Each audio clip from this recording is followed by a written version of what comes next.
Alô, amigos, aquele abraço. Estamos começando o Arena Esportiva e vamos tratar do atletismo nos Jogos Olímpicos Rio 2016. Com a gente, o professor e presidente da Federação Estadual de Atletismo, Carlos Alberto Lanceta. Lanceta, obrigado pela tua presença aqui no Arena. Muito obrigado, Rui. É um prazer estar aqui com você. Bem à véspera, dos Jogos Olímpicos, vamos tratar do assunto atletismo, o esporte mais antigo, né? É o atletismo e a luta, né? São os desportos mais antigos no calendário olímpico, né? Das 26 modalidades, o atletismo e a luta são aqueles que têm uma tradição muito grande por terem sido os precursores nos Jogos Olímpicos da era moderna. Perfeito. Carlos Alberto Lanceta, que tem uma vasta experiência no esporte, não só como professor de educação física, preparador físico e também na área administrativa, e é o presidente da Federação de Atletismo.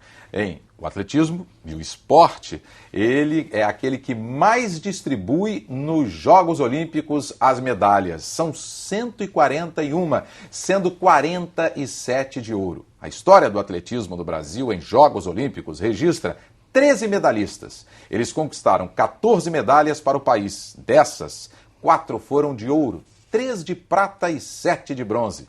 As primeiras vieram em Helsinki, em 1952, com Ademar Ferreira da Silva, ouro no salto triplo, e um bronze, salto em altura, com José Teles da Conceição. 2 nomes consagrados do atletismo, né, Lanceta? Fantástico. Eu tive a oportunidade de conviver com esses 2 atletas renomados internacionalmente, já no início da minha carreira, porque eu comecei em 1962, eles ainda competiam. O Teles, principalmente, porque era aqui do Rio de Janeiro, ele treinava no Célio de Barros, onde nós começamos a nossa vida atlética.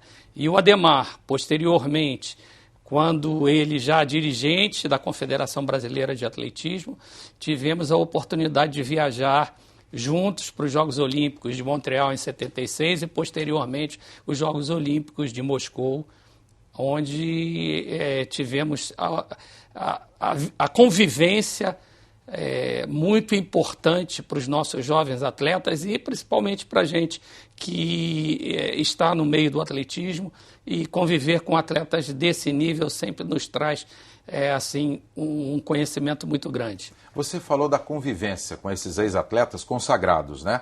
O José Teles e também o Ademar Ferreira da Silva. Qual é a importância para o jovem em ter estas 2 referências ou ter referências no esporte? A importância é do espelho, né? Tanto o Ademar como o José Teles da Conceição, eles tiveram a oportunidade de fazer uma escola.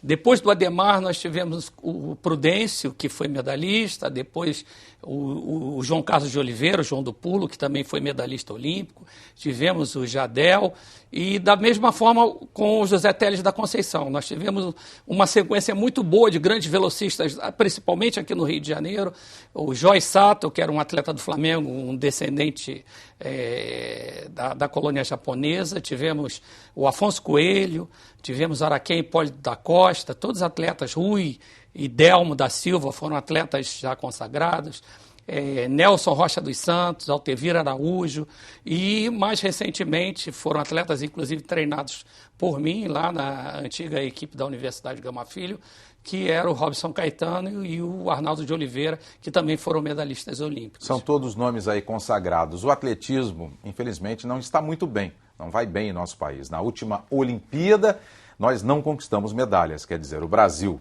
A última foi nos Jogos de Pequim em 2008. Malren Maggi trouxe o ouro no salto em distância. Em Londres, em 2012, o Brasil não conseguiu trazer medalha para o atletismo. O que aconteceu, por que isso aconteceu nesse esporte que é tão importante nos Jogos Olímpicos? Bom, Rui, eu diria que nós tivemos um período de estagnação em função de uma gestão muito prolongada na nossa confederação. O doutor Roberto Gesta ficou 27 anos como presidente da confederação. Então, houve uma certa acomodação. O outro aspecto importante que contribuiu para isso foi que nós perdemos praticamente a base do atletismo são os jogos colegiais, os jogos estudantis, né? Nós estamos tentando aqui no Rio de Janeiro, é um assunto que nós vamos falar mais adiante, revigorar os jogos estudantis, porque tudo começa na escola, o esporte começa na escola. E até, felizmente, tem o quê? Umas 2 ou 3 semanas, o ministro Jorge Hilton, né, ministro dos Esportes, assinou um decreto obrigando a educação isso. física. Pois é, nós perdemos a educação física nas escolas e com isso nós tivemos também um prejuízo muito grande na renovação do nosso atletismo, né? Durante muitos anos eu participei dos JEBs, que eram os Jogos Estudantis Brasileiros, que revelaram um sem número de atletas. Joaquim Cruz, João Batista, Eugênio, todos eles apareceram nos Jogos Estudantis. E a gente foi lá e pescou e trouxe, né? Nós trouxemos o João Batista da Paraíba, trouxemos o Joaquim Cruz de Brasília para o Rio de Janeiro, que eram centros, naquela era, pouco desenvolvidos no atletismo, e fizemos desses atletas campeões olímpicos, finalistas olímpicos, por conta da realização dos Jogos Estudantis Brasileiros. Esses jogos, hoje, eles existem, mas estão muito elitizados.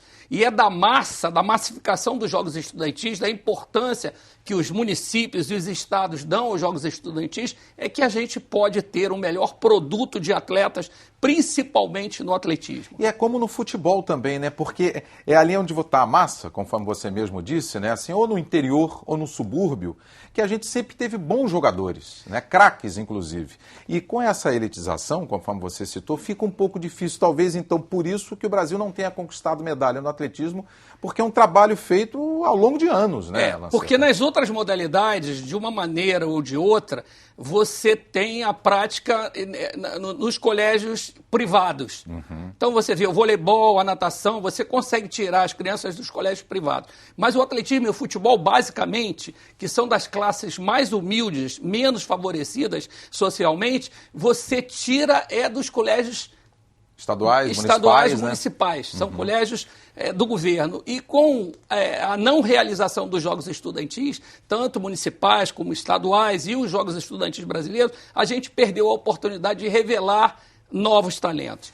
Agora, a confederação, na nova gestão do Toninho, a gente tem tido a oportunidade de incrementar, tem ações que vêm incrementando o desporto, mais especificamente o atletismo, nas escolas. E a gente espera que em 2020 a gente já tenha um grupo renovado e que nós tenhamos mais talentos, porque eu tenho um exemplo dos Jogos Estudantis na Jamaica, que é a competição mais importante do calendário de atletismo da Jamaica. São os Jogos Estudantis que revelam um sem número de atletas. E os melhores velocistas do mundo são da Jamaica, então, e são revelados nos Jogos Estudantis.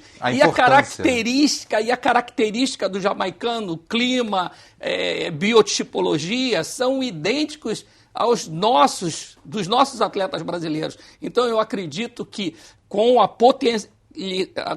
potencialização dos Jogos Estudantis no âmbito estadual, no âmbito municipal e nacional, nós tenhamos a oportunidade de ter também, novamente, grandes velocistas como Robson Caetano, Arnaldo de Oliveira, Zequinha Barbosa, Joaquim Cruz. Então, por exemplo, você que é professor de educação física, né? Você viu como positivo essa decisão do ministro Jorge Hilton da volta da obrigatoriedade da educação física? Sem dúvida, foi uma medida muito importante, porque é da aula de educação física que surgem os atletas, surge a prática esportiva. Uhum. E daí a gente revela novos valores e com isso a gente tem uma base maior e vai favorecer o desenvolvimento do esporte de alto rendimento. Talvez por isso, né? Não sei há quantos anos ficou sem obrigatoriedade da educação física. Aproximadamente de 15 a 20 anos a gente está pecando. Então você veja só, para se formar um atleta dura o quê? De 8 a 12 anos? Sim, mais ou menos. A vida atlética, você começa com 12 anos no atletismo e você vai atingir o clímax físico-técnico aos 24, 28 anos e algumas modalidades de velocidade e força. Os arremessos e as provas de fundo, você já atinge mais adiante, de 30, de 28 a 32. Mas as provas que a gente tem uma característica, que nós somos bons aqui do Rio de Janeiro, mais especificamente, são as provas de velocidade e as provas de salto. E nessas provas você atinge o clímax entre 24 e 28 anos. Então foram praticamente 2 gerações Sem que o Brasil ficou assim estagnado, né, em função de não ter a educação física como obrigatória, que felizmente, né, ela passou a ser obrigatória. Bem, isso já está definido, né, pelo governo federal em relação ao atletismo. Agora, eu também posso dizer para você que enquanto só 2 atletas do atletismo, né, estão confirmados na Olimpíada do ano que vem, o Aldemir Gomes Silva Júnior, que é sargento do Exército, sim, é isso, e a Rosângela dos Santos, nós ainda temos a Tamara e o Alexandrino, que é do heptatlo, Tamara e Alexandrino, que é do heptatlo. Isso, né? Eles estão pré-selecionados, quer dizer, eles não estão ainda confirmados na Olimpíada. Sim, eles têm que confirmar os índices que atingiram durante a temporada de 2014 e 2015. Confirmando esses índices, eles estarão automaticamente dentro da equipe nacional. Nós temos mais atletas de velocidade que fazem parte do revezamento 4x100, que a gente tem uma esperança muito grande, que é o Jorge Vides, que é o Vitor Hugo, que é o Jefferson Lucindo, que são atletas que treinam aqui no Rio de Janeiro, fazem parte do projeto Lançar-se para o Futuro, do professor Paulo Servo, e que terão condições, alcançando os índices, de estar na equipe brasileira para os Jogos Olímpicos aqui no Rio de Janeiro. O Aldemir, ele é sargento do Exército. Ele é sargento do Exército, ele foi semifinalista em Londres, nos 200 metros, é um jovem talento, ele agora tem 22 para 23 anos, ele vai estar no clímax da forma físico-técnica, na idade ideal para conseguir um resultado, entre 24 e 28 anos, e a gente tem uma esperança muito grande que ele seja finalista nos 200 metros e também conquiste uma medalha no revezamento 4x100. Agora, professor Lanceta, são só 2 atletas, o Aldemir e a Rosângela. Sim, todos dois são um é de 100 metros, a Rosângela é de 100 metros e o Aldemir é dos 200 metros. Não é pouco assim para o Brasil? É muito pouco, para o Rio de Janeiro é muito pouco. Nós sofremos...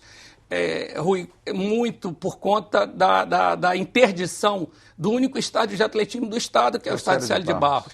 Nós ficamos impossibilitados de realizar treinamentos, porque o Célio de Barros é um local central, onde você vem da Zona Sul, da Zona Norte, da Baixada Fluminense. Ali treinavam, em média, de 300 a 500 atletas por dia, somando todas as categorias, desde o veterano até as escolinhas. Nós tínhamos o próprio governo do estado tinha um projeto Suderge em Forma e Rio 2016, que mantinha lá 300 crianças fazendo iniciação.